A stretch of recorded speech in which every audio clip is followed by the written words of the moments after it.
अति जलद व अचूक बातम्यांसाठी पाहत रहा महामीडिया 24 सदैव तत्पर। कोल्हापूर स्थानिक गुन्हे अन्वेषण शाखेने एका सराईत चोरट्याला अटक करून त्याच्याकडून चोरीच्या 3 दुचाकी आणि एक मोबाईल हँडसेट असा सुमारे 2,05,000 रुपये किमतीचा मुद्देमाल जप्त केला आहे। विजय कांबळे राहणार पोलाची शिरोली असे या अटक करण्यात आलेल्या चोरट्याचं नाव आहे।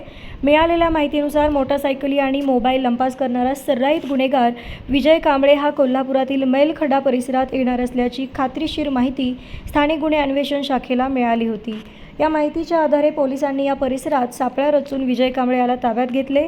पोलिसांनी त्याची कसून चौकशी केली असता त्याने शहराच्या विविध भागातून मोटारसायकली, मोपेड आणि मोबाईल हँडसेट चोरल्याची कबुली दिली। पोलिसांनी त्याच्याकडून चोरीच्या 3 दुचाकी आणि एक मोबाईल जप्त केला आहे। या सराईत चोरट्याला पुढील तपासासाठी जुना राजवाडा पोलिसांच्या ताब्यात देण्यात आले आहे। तर मग चला सबस्क्राइब करायला विसरू नका महामीडिया 24 न्यूज चॅनलला। महामीडिया 24 सदैव तत्पर।